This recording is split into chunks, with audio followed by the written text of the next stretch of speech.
Ó, a vida fica melhor com saúde, e saúde mental faz parte de ter saúde. Tem gente que fala assim, ai, eu tenho saúde mental e tá com a cabeça toda estragada, tá vivendo um momento de depressão, tá com crise de ansiedade, mas tem um preconceito tremendo de contar para os outros e até mesmo de assumir que tá precisando de ajuda. Gente, a cabeça é como todo o resto do corpo. Deu tilt aqui, vamos procurar um especialista. Do mesmo jeito que você vai ao cardiologista cuidar do coração, do ortopedista cuidar do seu joelho, né? A gente precisa pensar em saúde mental com seriedade. E olha, eu sei que nem todo mundo se sente seguro em falar sobre esse assunto, pedir ajuda, mas a gente precisa superar esse estigma e entender que a medicina integrativa é importante para a compreensão e o tratamento desse problema, tá? E eu converso agora com o Dr. Renato Reis, que é especialista em medicina integrativa e longevidade. E está comigo via Skype, porque na verdade ele está lá no Rio de Janeiro. É isso mesmo, doutor Renato? Isso, Claudinha. Prazer enorme estar de volta aqui no seu programa. Estou aqui do Rio de Janeiro. O prazer é todo meu, mas eu confesso que eu sou gente, né? Eu falo que gente é boa, mas tem as coisinhas ruins também. Sinto uma pontinha de inveja de estar aí no Rio de Janeiro. Que paraíso! E você ainda está pertinho dos meus pais, não é? A sua mãezinha está sempre aqui na clínica. Aqui. A minha esposa é a amigona dela. Nossa, ela no Pilates aqui. Eu sei, ela não deixa o Pilates dela. Quando você a vir, dá um abraço nela apertado por mim, tá bom? Com certeza. Vamos lá, doutor Renato, eu fico muito feliz de levantar essa bandeira porque saúde mental, infelizmente, ainda é um paradigma para muita gente. Muitos ainda têm preconceito em lidar com o problema, de assumir o problema, de procurar ajuda. De que forma você enxerga tudo isso? Esse é um tema, Claudinha, de uma relevância absurda do tema dos dias de hoje, né? A saúde mental e medicina integrativa, a gente tem ouvido falar muito sobre essa questão da medicina integrativa, a medicina holística, a medicina humanista, é retomar esse padrão da relação médico-paciente, do profissional de saúde e o seu paciente, ou seja, conhecer a individualidade desse paciente é fundamental para a gente ajudar essas doenças da saúde mental, as alterações do comportamento, as alterações que a gente falou no último tema sobre a ansiedade, o pânico, os transtornos que envolvem essa questão. E a medicina integrativa, ela vem resgatar esse paciente como um todo, entendeu? Fazendo uma crítica aqui, eu vejo muito a medicina cartesiana, a medicina convencional, ela se fragmentou muito. Ela, por conta da especialização, esse paciente foi visto por fragmentos de especialidades e o todo desse paciente foi muito perdido. Então, esse paciente que é físico, que é biológico, que é psique, que é emocional, mas que também é espírito, precisa ser retomado. Eu sempre gosto de ver os dados estatísticos, as prevalências. Por mais que a gente fale nessa evolução da medicina, uma coisa não bate. As doenças crônicas, as doenças degenerativas só aumentam. Então, a gente vê os dados da obesidade, da hipertensão, das doenças cardíacas, do diabetes, do câncer, das doenças neurodegenerativas como Alzheimer, o Parkinson, só crescer. E a gente pergunta, o que está acontecendo? O que está faltando nesse entendimento? E aonde a medicina integrativa vai ajudar muito, que é entender a causa do problema. O que acontece hoje em dia é que o modelo atual dá muita atenção em ênfase para a fumaça do incêndio, né? A fumaça dos sintomas e esquece o incêndio. Ou seja, a gente trata muito só sintomas e esquece a causa. Isso é uma coisa que vai tornar a coisa muito ineficaz, insatisfatória, insustentável, que é o momento atual que a gente está vivendo. Perfeito.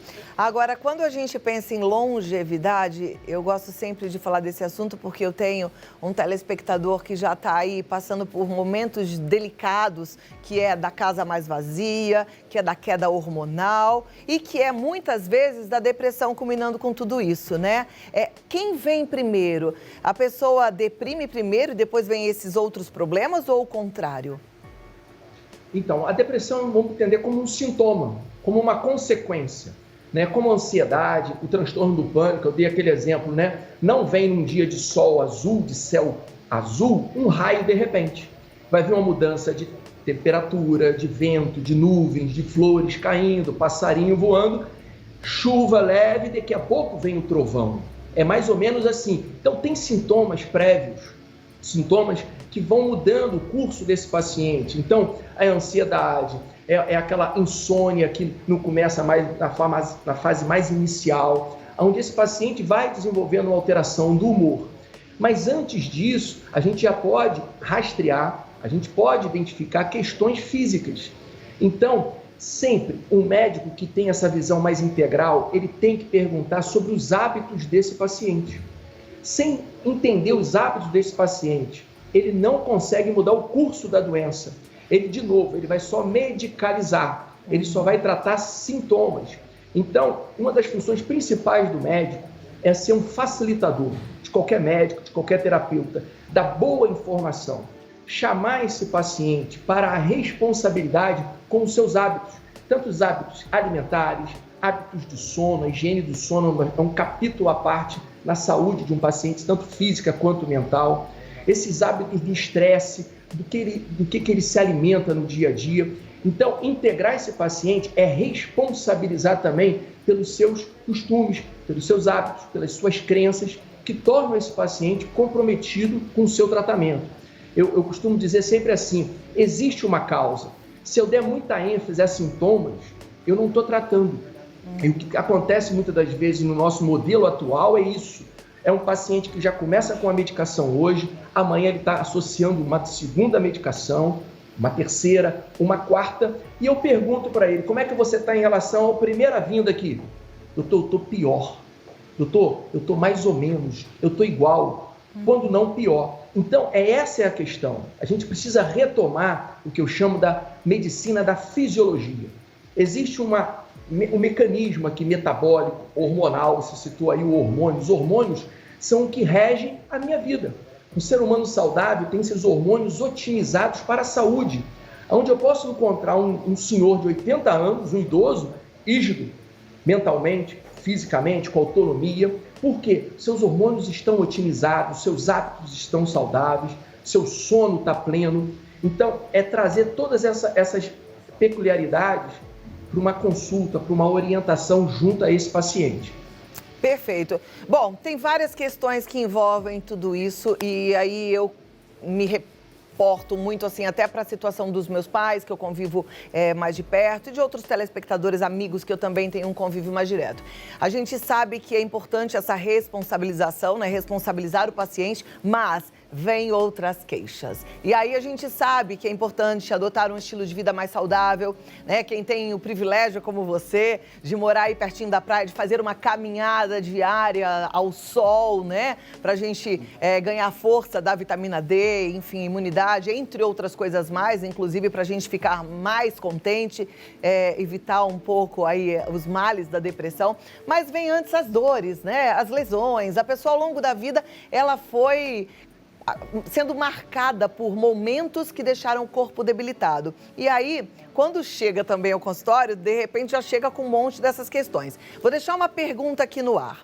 Eu tenho telespectadores que estão hoje entendendo que eles são responsáveis pelo seu tratamento para melhorar a qualidade de vida, mas eles não têm disposição, porque de repente já caiu bastante essa parte hormonal e vem um pouco da depressão, e eles não têm mais um corpo físico que responda ao que eles gostariam. Por exemplo, não consegue mais dar uma caminhada porque dói, porque o quadril chora, porque o joelho não aguenta. Aí eu quero saber o que a gente faz com esses pacientinhos, mas eu volto daqui a 2 minutos para você falar sobre esse assunto, tá bom? Ele balançou a cabeça assim. Daqui a pouco a gente volta lá, mas eu não quero só a minha pergunta, eu quero a sua também. Se você tem alguma dúvida, você vai enviar pra gente agora no 119 50 45 18 40. Qual é a sua dúvida? Doutor Renato, deixei uma pergunta aí complicada, né? Mas eu quero saber como é que faz aí pra convencer a esse paciente que tá cheio dos problemas, dor aqui, dor ali, desânimo, que ele é responsável pela melhora dele, que não é só o médico nem só o remedinho. Essa sua pergunta é crucial, Claudinha, é vital a gente entender isso, porque muita também crueldade ocorre na vida dos pacientes, muita frustração ocorre. Por quê? Vamos pegar o caso da obesidade, do sobrepeso. O que um paciente cansado, já acima do peso, obeso, já com obesidade grau 1, 2, 3, ouve na sua grande maioria das recomendações? Olha, você vai fechar a boca, você vai fazer um déficit calórico e do outro lado vai provocar um gasto energético, ou seja, aumentar a sua atividade física para queimar calorias e emagrecer. Esse conceito aqui que eu dei é o que está na cabeça das pessoas, ou seja, e pior, da cabeça dos profissionais, porque isso aqui só vai piorar o quadro clínico desse paciente. Esse paciente obeso, já com processo inflamatório sistêmico no meu corpo, se eu colocar o estresse da atividade física como prioridade, como hierarquicamente o mais importante, eu só vou tornar a vida dele mais difícil, os resultados não vão vir, ele não vai emagrecer e eu preciso entender que esse paciente obeso, no nosso exemplo aqui, ele está num processo inflamatório sistêmico. Mas aí esse é o ponto. A inflamação, Claudinha, ela está na base de todas as doenças crônicas. Um hipertenso, ele é um inflamado crônico. Um paciente diabético, um paciente obeso, um paciente tratando algum tratamento oncológico, câncer, é o corpo padecendo de inflamação. O que um profissional tem que fazer é dissipar, é diminuir esse processo inflamatório, que vai cair lá de novo nos meus hábitos. Ou seja, quando eu tenho marcadores, e num exame de laboratório básico que a gente faz, de triglicéridos, de homocisteína, a insulina é um hormônio mediador desse processo, ele é um hormônio unificador das doenças crônicas. Quando eu tenho uma insulina, um hormônio elevado no jejum logo matinal, eu tenho já um processo crônico de inflamação no meu corpo. Então, eu tenho marcadores que no exame básico de sangue eu consigo identificar e eu preciso perguntar para esse paciente como que você está dormindo, como é que é a qualidade do seu sono, o que você anda comendo, como é que está a sua aptidão para fazer atividade física. Muitas das vezes esse paciente fala assim, doutor, eu já acordo cansado.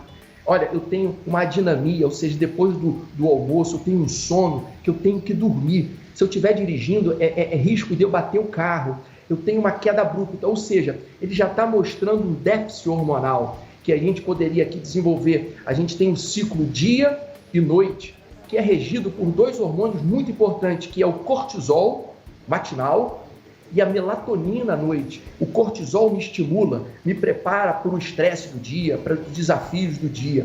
A melatonina entra para fazer um sono reparador. Quando esses hormônios aqui estão desregulados, eu já comprometo a produção adrenal do meu cortisol na fase curta, média e longo prazo. Esse paciente vai continuar com os estresses da vida, com as peculiaridades, com o trânsito, com estresse com o chefe, com estresse em casa, estresse financeiro, só que agora com cortisol baixo, onde ele já vai ter o quê? Uma fadiga adrenal. Ele está cansado e a vida dele torna-se mais ainda insuportável. Ou seja, eu tenho que entender esse paciente como um todo, eu tenho que otimizar seus hormônios, eu tenho que trazer novos hábitos. Os alimentares é um capítulo à parte para eu desinflamar esse paciente. Por quê? Na base de todas as doenças está a inflamação. Quando eu otimizo esse paciente no primeiro mês, segundo mês, é impressionante. Esse paciente fala assim, Claudinha, nossa doutor, eu estou acordando hoje com mais disposição.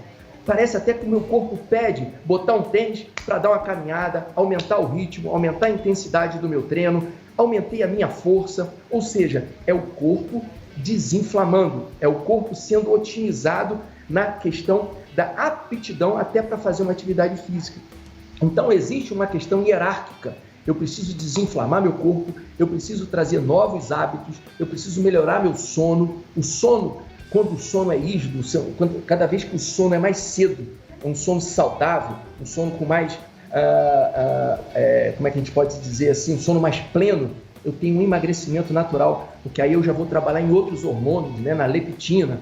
Então, eu vou trabalhando essa questão hormonal e os hábitos do paciente. Por isso que é a responsabilidade do paciente de entender isso. Perfeito. E o médico informar é vital. Amei, até porque, gente, eu sei que já passou pela minha cabeça, que eu sempre me coloco no seu lugar, aí você que está em casa. Já passou pela minha cabeça que hoje a gente tem uma fast medicina, né, que o médico faz aquela consulta de 5 minutos, não te pergunta absolutamente nada. Mas, por um outro lado, o que a gente está tendo aqui no Vida Melhor com o Dr. Renato é um grande privilégio. Por quê? Porque o que ele falou são coisas que você consegue fazer aí na sua casa. Ser regrado com sono é uma coisa que eu faço na minha casa, assim, com disciplina. Apago as luzes, 9 horas a gente já começa a se preparar para dormir. 10 horas a casa fechou, tá todo mundo dormindo, né? Atividade física, até hoje mesmo eu tava pensando, não é que é uma coisa natural minha, não é que eu acordo e falo, vou fazer ginástica. Não, eu também tenho preguiça, mas eu tenho disciplina. Por quê? Porque é o meu corpo, né? Alimentação é a mesma coisa, descascar mais, desembalar menos, também é uma questão de responsabilidade. Quer dizer, são hábitos que a gente pode mexer sem precisar daquilo que você já colocou como empecilho, que é o médico que vai ser como o Dr. Renato, né? Ou que, de repente, você tem aí possibilidade financeira para isso. Todo mundo pode. Desse jeitinho, todo mundo pode. Agora, se você quiser depois bater um papo mais minucioso com o Dr. Renato, eu já passo todos os contatos dele. Eu tinha que encerrar agora, doutor, mas eu tenho mais perguntas. A turma mandou um monte de dúvidas. Segura aí, porque eu vou fazer essas perguntas do telespectador para você, tá bom? Então, a gente volta já. É isso mesmo. Você que mandou sua pergunta, segura, porque o doutor Renato responde já. Doutor Renato, já temos muitas perguntas. Já vou colocar na tela para a gente não perder tempo, tá bom? Então, vamos lá, gente. Primeira pergunta, você que já mandou. Quem não mandou, porque não tem o nosso WhatsApp, já salva aí. A primeira é da Cleusa, de Juiz de Fora. Ela pergunta o seguinte: por que não consigo me concentrar nas atividades, mesmo quando tento relaxar ou fazer meditação? Os pensamentos vêm com tudo. Amei essa pergunta. É interessante isso. Isso aí é um padrão de ansiedade. Se você parar para pensar, ela não está conseguindo relaxar. Isso pode ser secundário, vamos pensar clinicamente, de uma questão física, de uma questão de fadiga, de estresse metabólico. Ou seja, ela precisa ver essa questão da questão hormonal dela. A tireoide, por exemplo, é uma glândula vital nesse processo do metabolismo basal. Uma tireoide funcionante, otimizada, ela ajuda na minha concentração, ela ajuda no meu relaxamento, ela ajuda na minha memória, na apreensão do que eu estou estudando. Então, a tireoide atua no metabolismo basal, ou seja, quando eu tenho um paciente mais ativo durante o dia, eu consigo relaxar mais à noite e dormir melhor. Como é que eu faço com um paciente, por exemplo, dormir melhor à noite? Eu preciso otimizar, tornar ele mais ativo durante o dia.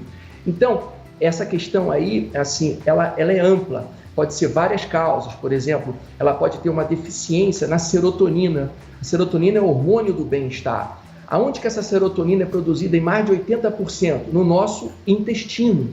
Ou seja, um intestino forte que vai ser o quê? Secundário à minha alimentação, aos meus hábitos. Vai tornar um paciente com maior produção natural endógena de serotonina. Isso vai melhorar a concentração da nossa amiga, da Cleusa. Perfeito, amei.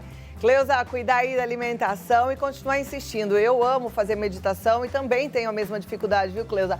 Essa noite mesmo eu despertei, eu falei, opa, não vou despertar não. Aí comecei a meditar, mesmo deitadinha na minha cama, porque passam muitos pensamentos na minha cabeça também, mas a gente vai reter aquilo que a gente quer. No caso, quando a gente está meditando, a gente fica pensando e faz a contagem da respiração. Eu conto as minhas inspirações e as minhas expirações, isso me ajuda e eu acabo conseguindo me centrar de novo naquilo que eu estou fazendo. Na verdade, eu consigo dormir mesmo, no caso, como foi essa noite que eu perdi o sono. Próxima pergunta já vai para a tela, doutor Renato. É da Neide de Aracaju. Tenho muito medo de dirigir. Isso exige algum tratamento ou acompanhamento médico? Então, primeiro, essa é a questão. Você pode ter desenvolvido uma fobia, né? Algum trauma que você teve no trânsito, na infância, na adolescência. Tem que trabalhar um pouco isso.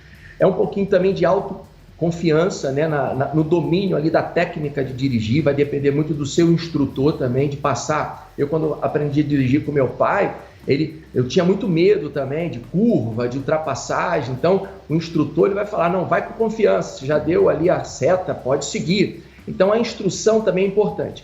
Mas se a gente quiser abordar um pouquinho essa questão, na mulher é muito interessante um hormônio chamado testosterona. A testosterona na mulher é um hormônio vital, não só para a força, não só para a questão da libido, mas ela é um hormônio que aumenta a segurança da mulher, a assertividade, a força, o poder de decisão.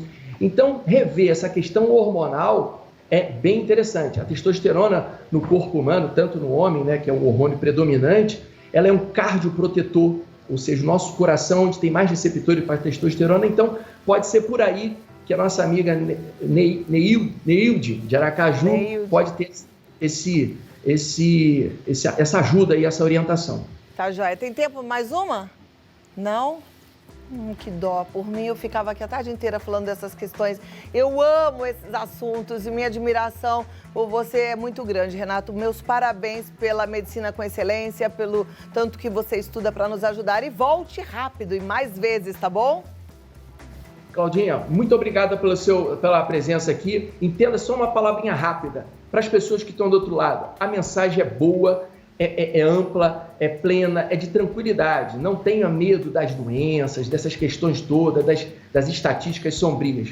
O caminho é firme, é só você encontrar uma boa orientação, hábitos e respeitar a mãe natureza, que é a nossa fisiologia. Papai do céu deixou tudo pronto aqui para a gente só respeitar e obedecer como que o nosso corpo é regido. Tá bom? Maravilha. Um abraço. Outro, obrigada. Dr. Renato Reis, ele está na clinicaequilibre.com. Pode entrar no site. Hoje, com a telemedicina, você pode fazer contato com o Dr. Renato e fazer sua consulta, gente. Também facilita bem a história. Segue lá no Instagram também, porque tem mais informações. dr.renato Reis, tá bom? Ou clinicaequilibre.com. Eu sou muito fã desse assunto, porque eu acho que a gente realmente tem muito que aproveitar dessa vida, não é?